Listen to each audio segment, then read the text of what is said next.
नमस्कार दोस्तों, स्वागत है आपका टू यूवर्स में। आज की फिल्म की कहानी एक ऐसे अरबपति पिता की है जिसने अपने बच्चों को इतनी ज्यादा आजादी और दौलत दी कि वही चीज आगे चलकर उसकी सबसे बड़ी परेशानी बन गई। लेकिन फिर उसने अपने ही बच्चों को जिंदगी का सबसे बड़ा सबक सिखाने के लिए ऐसा प्लान बनाया जिसे देखकर आप भी हैरान रह जाए। कहानी शुरू होती है मोनाको से, जहाँ फ्रांसिस बार्टेक नाम का एक बेहद अमीर बिजनेसमैन अपने 3 बच्चों के साथ आलीशान जिंदगी जी रहा होता है। उसका बड़ा बेटा फिलिप इतना शॉपिंग का दीवाना था कि लाखों रुपए के महंगे जूते खरीदना उसका शौक था। दूसरी तरफ उसकी बेटी स्टेला को ब्रांडेड कपड़े, मेकअप, पार्टियां और लग्जरी लाइफ के अलावा कुछ दिखाई ही नहीं देता था। और सबसे छोटा बेटा अलेक्जेंडर, उसे सिर्फ मौज मस्ती करनी थी। उसे दूसरों की गर्लफ्रेंड या शादीशुदा महिलाओं के साथ फ्लर्ट करने में भी कोई शर्म नहीं आती थी। फ्रांसिस अपने बच्चों से बेहद प्यार करता था। उनकी माँ का कई साल पहले निधन हो चुका था, इसीलिए वह उनकी हर जिद पूरी करता था, चाहे मांग कितनी भी बेवकूफी भरी क्यों न हो। लेकिन यही प्यार धीरे धीरे बच्चों को पूरी तरह बिगाड़ देता है। समय बीतने के साथ तीनों बच्चों का घमंड और गैर जिम्मेदाराना रवैया बढ़ता ही जाता है। यह देखकर फ्रांसिस और उसका भरोसेमंद असिस्टेंट फेरुचियो दोनों परेशान रहने लगते हैं। इसी बीच स्टेला के 24वें जन्मदिन की तैयारी शुरू होती है। पूरे महल में पार्टी की तैयारियां चल रही होती है, लेकिन स्टेला को अपनी खूबसूरती की ही चिंता रहती है। घंटों मेकअप कराने के बाद भी उसे लगता है कि वह सुंदर नहीं लग रही। इसी वजह से वह बार बार मेकअप आर्टिस्ट और हेयर स्टाइलिस्ट पर गुस्सा निकालती रहती है। उधर फिलिप अपने पिता के ऑफिस पहुंचता है और अपने नए जूतों के बिजनेस के लिए निवेश मांगता है। आइडिया थोड़ा अजीब जरूर था, लेकिन फ्रांसिस उसे डांटने की बजाय कहता है कि अगर सच में बिजनेस करना है तो पहले एक सही प्रपोजल बनाकर उसके बिजनेस पार्टनर को भेजो। साथ ही वह फिलिप को समझाता है कि एक दिन पूरी कंपनी उसी को संभालनी होगी, इसलिए जिम्मेदारी सीखना बहुत जरूरी है। रात होने पर फ्रांसिस अपने कमरे में अकेला बैठा अपनी दिवंगत पत्नी की तस्वीर से बातें करता है। उसे हमेशा अपनी पत्नी की कही हुई बात याद आती है कि 3 बच्चों की परवरिश अकेले करना आसान नहीं होगा। उसी समय घर की नौकरानी मार्गरेट वहाँ आती है। वह फ्रांसिस को अकेले देखकर भावुक हो जाती है और यहाँ तक कह देती है कि अगर वह चाहे तो वह उससे शादी कर सकती है और उसके बच्चों की माँ बन सकती है। लेकिन फ्रांसिस साफ मना कर देता है, क्योंकि आज भी उसके दिल में अपनी पत्नी की यादें जिंदा होती हैं। अगले दिन स्टेला की शानदार बर्थडे पार्टी शुरू होती है। इसी दौरान उसका बॉयफ्रेंड जुआन कार्लोस सबके सामने स्टाइल मारने के लिए एक महंगी विंटेज शैंपेन की बोतल को अलग अंदाज में खोलने की कोशिश करता है, लेकिन उसका पूरा स्टंट बुरी तरह फ्लॉप हो जाता है और बोतल टूट जाती है। सभी मेहमान उसकी बेइज्जती होते हुए देखते हैं। फ्रांसिस पहले से ही जुआन को पसंद नहीं करता था। उसकी नजर में जुआन सिर्फ दिखावा करने वाला, बेरोजगार और लालची इंसान था। लेकिन प्यार में अंधी हो चुकी स्टेला को यह सब दिखाई नहीं देता। कुछ देर बाद वह अपने पिता के पास आती है और कहती है कि वह बहुत जल्द जुआन से शादी करने वाली है, इसलिए उसे उनका आशीर्वाद चाहिए। यह सुनते ही फ्रांसिस के चेहरे का रंग बदल जाता है। इससे पहले कि वह कुछ कह पाता, जुआन बड़े गर्व से कहता है कि शादी के बाद वह स्टेला को इंडियन ओशन में शानदार हनीमून पर लेकर जाएगा। बस यही बात सुनकर फ्रांसिस का गुस्सा फूट पड़ता है। उसे यकीन हो जाता है कि यह लड़का उसकी बेटी से नहीं बल्कि उसकी दौलत से प्यार करता है। गुस्से में वह शोकेस से एक बंदूक निकालता है और जुआन की तरफ तान देता है। हालांकि उसका इरादा गोली चलाने का नहीं होता, लेकिन पूरे माहौल में सन्नाटा छा जाता है। फिर भी स्टेला अपने फैसले से पीछे नहीं हटती। वह कहती है कि अगर उसके पिता शादी में 1 रुपया भी खर्च नहीं करेंगे तब भी अपनी माँ की बची हुई जमा पूंजी से जुआन से शादी करेगी। इतना कहकर वह सभी मेहमानों के सामने अपनी शादी का ऐलान कर देती। अगर आपको अब तक की कहानी पसंद आ रही है तो वीडियो को एक लाइक एंड टू यूवर्स को सब्सक्राइब कर लीजिए।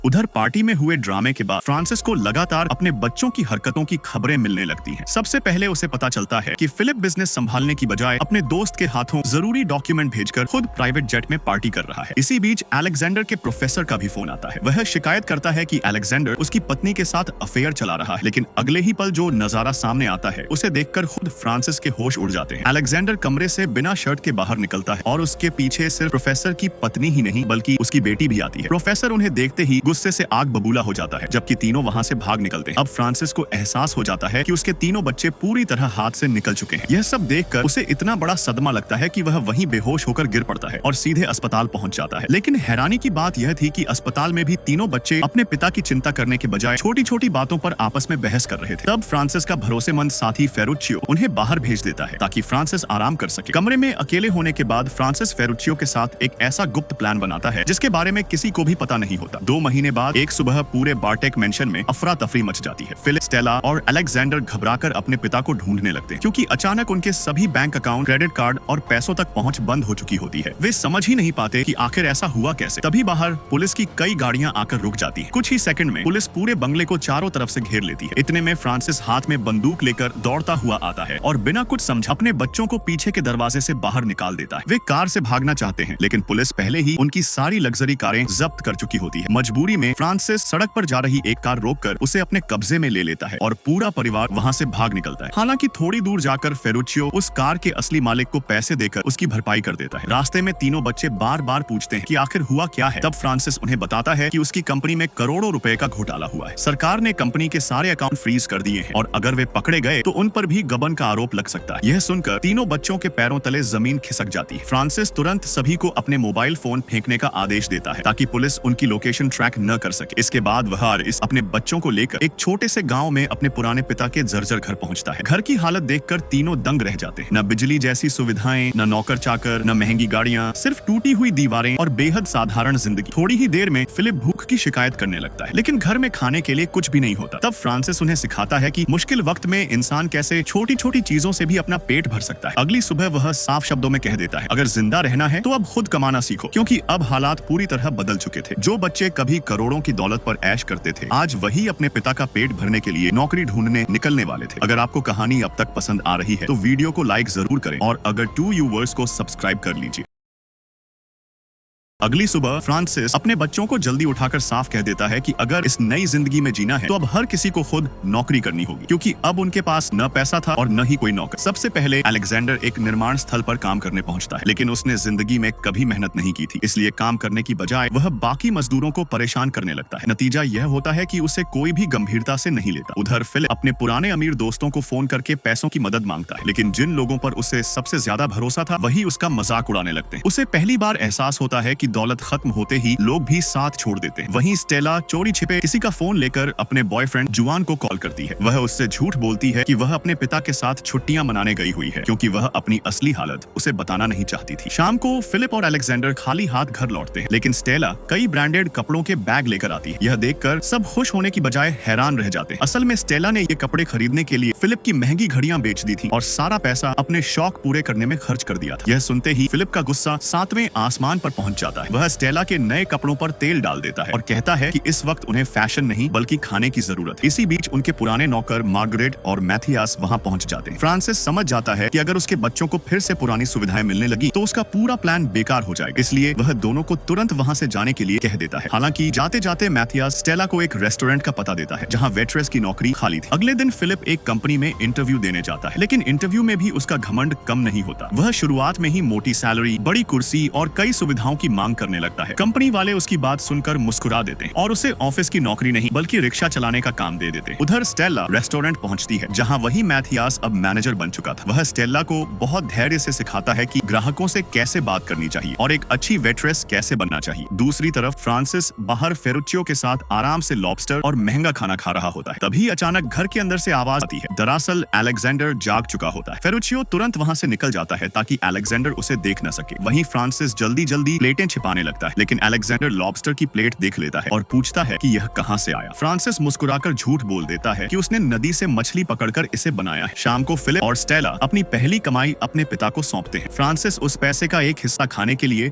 और बाकी हिस्सा टूटे हुए घर की मरम्मत के लिए अलग रख देता है। जब खाने का समय आता है तो अलेक्जेंडर को खाना नहीं दिया जाता, क्योंकि उसने पूरे दिन कोई काम नहीं किया था। भूख से परेशान होकर वह खुद जंगल में फल ढूंढने निकलता है, लेकिन बिना पहचान के जहरीले फल खा लेता है और उसकी तबीयत खराब हो जाती है। धीरे धीरे तीनों भाई बहनों को समझ आने लगता है कि मेहनत से कमाया हुआ एक छोटा सा रुपया भी कितनी बड़ी कीमत रखता है। अगले कुछ दिनों में फिलिप रिक्शा चलाने में पहले से बेहतर हो जाता है। वहाँ उसकी मुलाकात एक दूसरे ड्राइवर से होती है जो पहले उसका प्रतिद्वंद्वी था, लेकिन बाद में दोनों अच्छे दोस्त बन जाते हैं और पता चलता है कि दोनों का सपना अपना जूतों का बिजनेस शुरू करना है। उधर स्टेला भी धीरे धीरे अपने काम में निपुण होने लगती है। अब वह पहले जैसी घमंडी लड़की नहीं रही थी, बल्कि ग्राहकों की इज्जत करना सीख चुकी थी। वहीं अलेक्जेंडर भी आखिरकार काम की अहमियत समझ जाता है और अपने पिता के साथ घर की मरम्मत में पूरे मन से हाथ बंटाने लगता है। लेकिन एक रात खाना खाते समय तीनों भाई बहनों के दिल का दर्द बाहर आ जाता है। वे अपने पिता से कहते हैं कि बचपन में जब भी उन्हें उनकी सबसे ज्यादा जरूरत थी तब वह हमें देतन हमेशा अपने बिजनेस में व्यस्त रहते थे। स्टेला बताती है कि जब वह 1 साल तक गंभीर बीमारी से जूझ रही थी तब भी उसके पिता उसके साथ नहीं थे। अलेक्जेंडर याद दिलाता है कि जब वह जेल गया था तब भी फ्रांसिस उससे मिलने नहीं आया, और फिलिप कहता है कि जब वह अस्पताल में जिंदगी और मौत के बीच लड़ रहा था तब भी उसके पिता उसके पास नहीं पहुंचे। तीनों की बातें सुनकर फ्रांसिस पूरी तरह चुप हो जाता है। उसे पहली बार एहसास एहसास होता है कि सिर्फ पैसा कमाने की दौड़ में उसने अपने बच्चों को वक्त देना ही भूल गया था। लेकिन इसी कठिन सफर के दौरान तीनों बच्चों के अंदर एक नया इंसान जन्म ले रहा था। उन्हें अब समझ आने लगा था कि असली खुशी महंगी चीजों में नहीं बल्कि मेहनत, जिम्मेदारी और परिवार के साथ बिताए गए समय में होती है। तो वीडियो को लाइक करें और 2U वर्स को सब्सक्राइब कर लीजिए।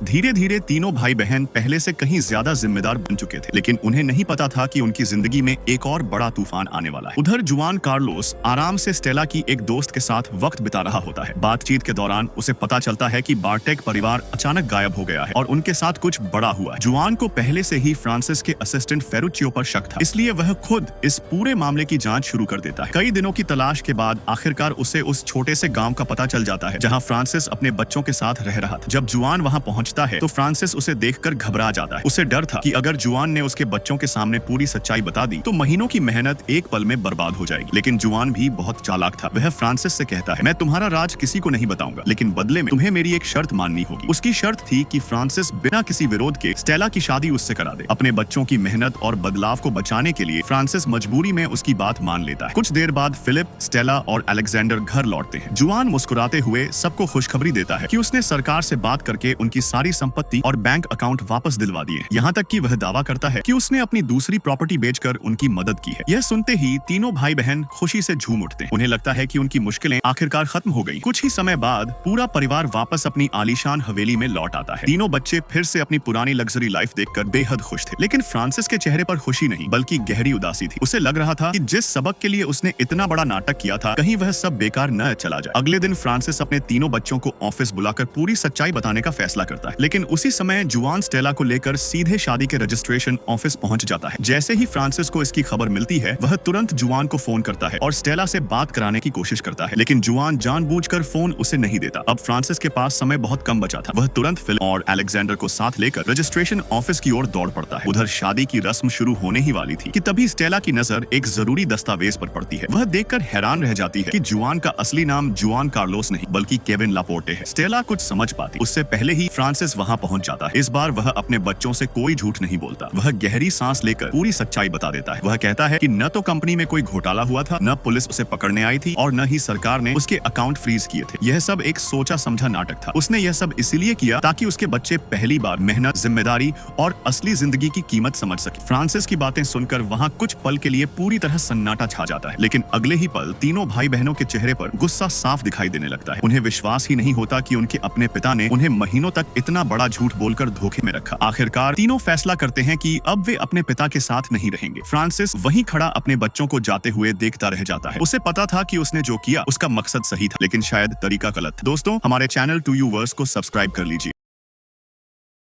समय बीतता है, करीब 9 महीने गुजर जाते हैं। इन 9 महीनों में न तो फिलिप, न स्टेला और न ही अलेक्जेंडर कभी अपने पिता से मिलने आते हैं। हालांकि वे हर महीने कुछ पैसे भेजते रहते हैं ताकि फ्रांसिस को किसी चीज की कमी न हो, और फ्रांसिस को उसी छोटे से घर के सामने ले आता है जहां कुछ महीने पहले पूरा परिवार साथ रहता था। वहां पहुंचकर फ्रांसिस देखता है कि उसके तीनों बच्चे अब पहले जैसे बिल्कुल नहीं रहे। फिलिप अब अपने दोस्त के साथ मिलकर खुद का जूतों का बिजनेस चला रहा था। जो लड़का कभी सिर्फ महंगे जूते खरीदता था, आज वही अपने हाथों से जूते बनाकर बेच रहा था। दूसरी तरफ स्टेला और मैथियास ने मिलकर अपना छोटा सा रेस्टोरेंट शुरू कर दिया था। वह अब घमंडी अमीर लड़की नहीं बल्कि मेहनत से अपनी पहचान बनाने वाली एक जिम्मेदार महिला बन चुकी थी। उधर अलेक्जेंडर भी एक कंस्ट्रक्शन कंपनी में ईमानदारी से काम कर रहा था। अब वह अपनी पुरानी लापरवाह स्याह जिंदगी को पूरी तरह पीछे छोड़ चुका था। अपने बच्चों की यह नई जिंदगी देखकर फ्रांसिस की आंखें खुशी से भर आती हैं। उसे एहसास होता है कि उसकी मेहनत आखिरकार सफल हो गई। कुछ दिन बाद स्टेला का जन्मदिन आता है। फ्रांसिस हाथ में फूलों का एक छोटा सा गुलदस्ता लेकर चुपचाप उनके घर पहुंचता है। वह स्टेला को जन्मदिन की शुभकामनाएं देता है। तीनों बच्चों से कुछ बातें करता है और बिना किसी उम्मीद के वापस लौटने लगता है। लेकिन जैसे ही वह अपनी कार तक पहुंचता है, पीछे से एक आवाज आती है, डैड। फ्रांसिस रुक जाता है। वह पलटकर देखता है, तीनों की आंखों में आंसू थे। अब उन्हें समझ आ चुका था कि उनके पिता ने उनसे झूठ जरूर बोला था, लेकिन वह झूठ सिर्फ उन्हें एक बेहतर इंसान बनाने के लिए था। अगले ही पल तीनों अपने पिता को गले लगा लेते हैं। फ्रांसिस की आंखों से भी आंसू बहने लगते हैं। सालों बाद पूरा परिवार फिर से एक हो जाता है। यहीं इस खूबसूरत कहानी का अंत होता है। यह फिल्म हमें सिखाती है कि बिना मेहनत के मिली दौलत इंसान को बिगाड़ सकती है, लेकिन मेहनत और और जिम्मेदारी उसे एक बेहतर इंसान बनाती है। साथ ही यह भी सोचने पर मजबूर करती है कि अगर किसी अपने को सही रास्ता दिखाने के लिए झूठ बोलना पड़े तो क्या वह सच में गलत है। अगर आपको स्पॉइल्ड ब्रैट्स की यह शानदार कहानी पसंद आई हो तो वीडियो को लाइक जरूर करें, और अगर आप ऐसी ही बेहतरीन मूवी एक्सप्लेनेशन सबसे पहले देखना चाहते हैं तो अभी हमारे चैनल 2Uverse को सब्सक्राइब करें और साथ में बेल आइकन भी दबा दें ताकि हमारी आने वाली कोई भी वीडियो आप मिस न करें। मैं मिलूंगा आपसे अगली शानदार फिल्म के साथ, तब तक के लिए धन्यवाद और जय हिंद।